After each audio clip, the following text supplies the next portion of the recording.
la chance, moi, d'avoir deux personnes dans mon équipe que j'ai choisies justement pour être présentes. Je voudrais saluer Rose, qui est là-bas, Deb, qui est ici. Levez-vous, s'il vous plaît. Merci. Voilà. Simplement de dire que nous aussi, nous avons cette nécessité d'entendre et de faire entendre l'ensemble des personnes qui composent notre ville. Et je veux juste raconter ce qui s'est passé il y a une dizaine de jours. Pendant que certains faisaient campagne devant le marché, je pense que vous êtes tous saturés de nous voir, nous étions dans le quartier Plaisance.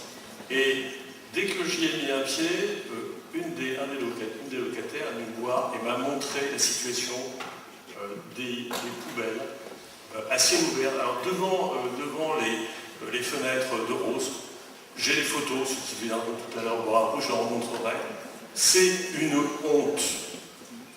J'ai honte d'être élu dans une ville qui se comporte de cette façon.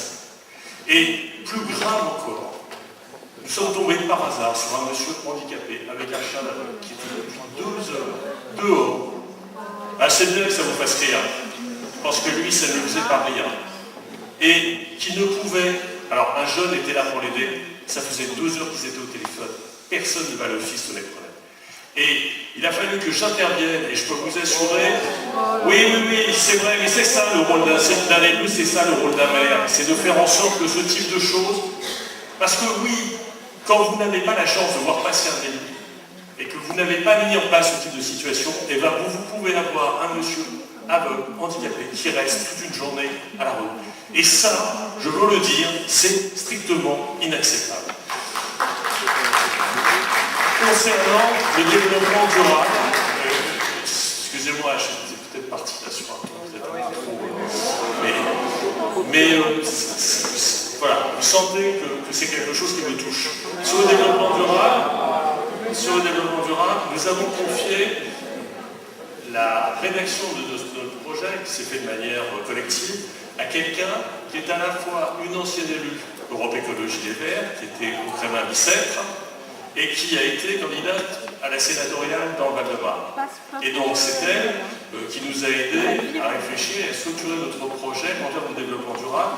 Je ne vais pas vous l'énumérer, il est là, on le voit aussi sur notre site internet, et je pense que ça montre aussi la qualité et le sérieux que nous avons souhaité apporter, et l'aide que nous avons reçue aussi de gens de toutes les forces politiques. Et quand je disais que nous étions donc une vraie liste d'union communale.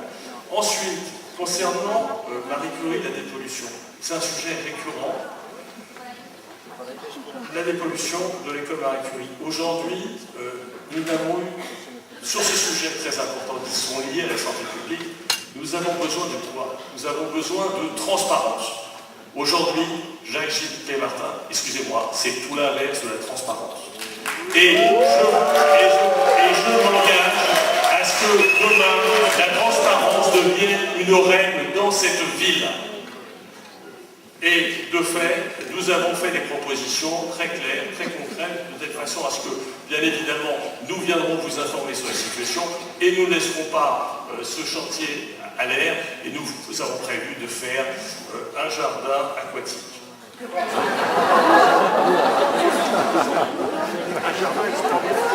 C'est mieux que de mettre un foyer pour jeunes travailleurs. C'est pas cher.